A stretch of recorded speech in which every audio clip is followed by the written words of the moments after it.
I'm fascinated by what career psychology could teach us about the retention of senior women within the legal sector. Julia, what can we learn?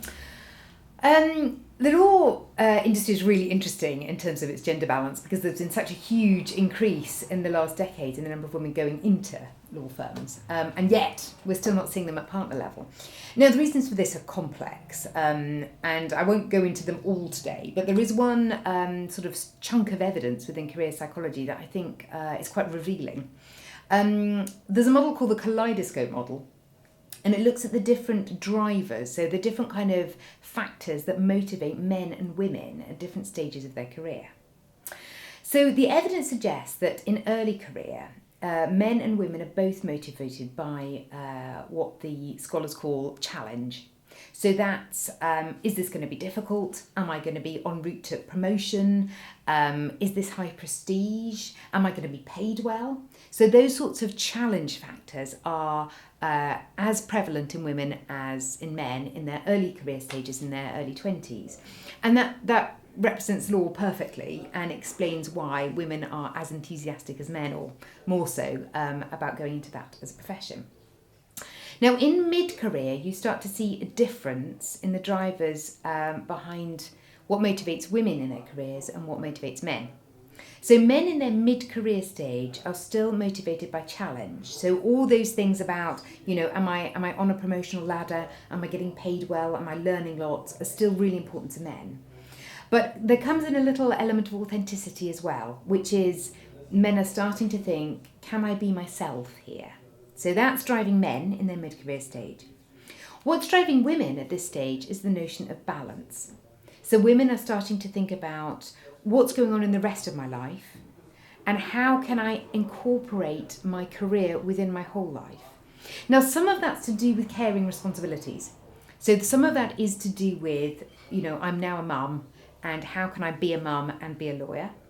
Or it might be caring responsibilities for older relatives. That's another big factor that's much more likely to have an impact on women than men. But the same applies to women who don't have children. The same drive is still there regardless of children. So it seems to be something more embedded in women's psyche, that at that stage of the career they're interested in a balance. Towards the end of their career, women are starting to look for authenticity. So as they come towards the end of their career, they're starting to think about, am I able to be me in this context? Men at this stage are starting to think about balance. So as men are beginning to think about retirement, they're starting to think, how can I sort of wind down gradually and think about all the other things that I haven't had a chance to do in my life. And at that stage, that can be more thinking about grandchildren and spending time with them. But it's balancing. So it's a hugely complex area, I understand. But what could we be looking at here? I think it requires quite a culture shift. And there are currently a lot of myths surrounding the notion of part-time work for women in the workplace.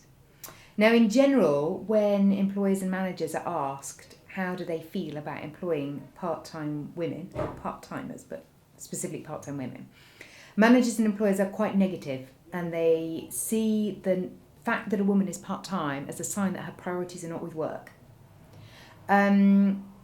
But if you ask them how they feel about Penny, for example, who works for them part-time, they tend to be very positive. So their view is, well, Penny's great, but Penny's the exception.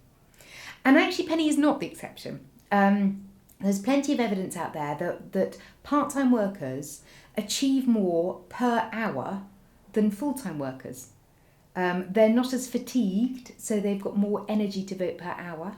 And they're more enthusiastic about work because they've got more going on in the rest of their lives. So they feel better about it.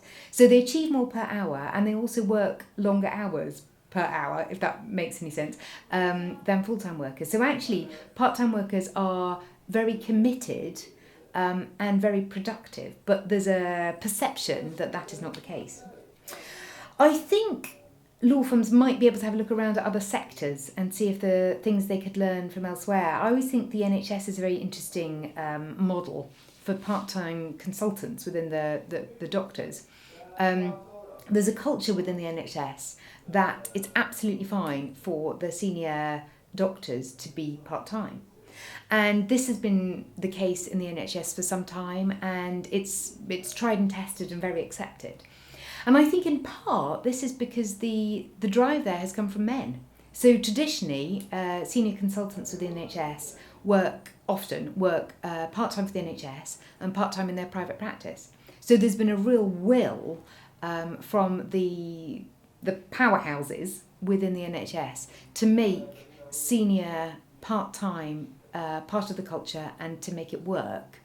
And I think it would be very interesting if law firms could look around to see whether there are models and paradigms in other sectors that could be adopted or adapted within the legal world.